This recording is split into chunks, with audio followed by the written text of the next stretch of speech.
ம். அனைவருக்கும் வணக்கம். இன்னைக்கு நம்ம பார்க்க போறது என்னன்னா, குழந்தைகள் சம்மந்தப்பட்டது தான். நம்ம குழந்தைகள்ட்ட இன்டர்வென்ஷன் குடுக்கணும், அவங்கட்ட பேசணும்னு சொன்னோனே, எனக்கு மைண்ட்ல விஷயம் ஞாபகம் வருது பேரண்டிங் பேட்டர்ன் தான். ஏன்னா, ஒரு குழந்தை எப்படி வளருது?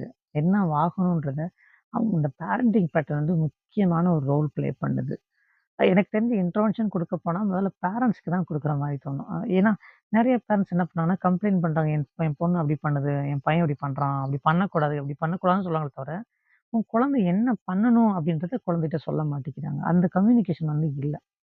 இப்போ பேரண்டிங்க பொறுத்தவரைக்கும் மிக முக்கியமான நெறைய விஷயங்கள் இருக்கு. எனக்கு ரொம்ப 2 விஷயம் முக்கியமா சொல்லணும்னா, குழந்தை பேரண்ட்ஸோட பிஹேவியர் ரொம்ப முக்கியம். ஆக்டிவிட்டீஸ்.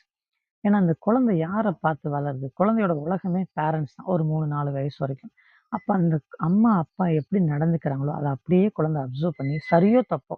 அம்மா, அப்பா பண்றாங்கன்னா, அதையும் திரும்ப பண்ணுது. அதனால தான் ஸ்கூலுக்கு போனதுக்கப்புறம் பார்த்தீங்கன்னா, நெறைய குழந்தைகள் டீச்சர் மாரி நடந்துக்குவாங்க. ஏன்னா, அந்த அம்மா, அப்பா விட்டு ஃபர்ஸ்ட்டு டீச்சர் தான் அவங்க அதிக நேரம் ஸ்பெண்ட் பண்ணா, அது டீச்சரா நடந்து காட்டுது. அவங்களுக்கு சரி, தப்பு தெரியாது. லாஜிக்கா யோசிக்க தெரியாது. அம்மா, அப்பா பண்ணாங்க, ஸோ நான் பண்றேன். இதனால பிஹேவியர் ரொம்ப முக்கியமான விஷயம். 2வது முக்கியமான விஷயம்னா கம்யூனிகேஷன். நீங்க யூஸ் பண்ற வார்த்தைகள் குழந்தைகள்ட்ட ஏன்னா, அத அப்படியே பிக்கப் பண்ணி அந்த குழந்தைங்க அப்படியே பேசுவாங்க. அதோட மீனிங் தெரியாது. அது ஏன் பேசுறோம்னு தெரியாது. எந்த சிச்சுவேஷன்ல பேசுறோம்னு தெரியாது. ஏன்னா, அவங்கள பொறுத்தவரைக்கும் அப்பா பேசினாங்க கரெக்ட்டு. அம்மா பேசினாங்க கரெக்ட்டு.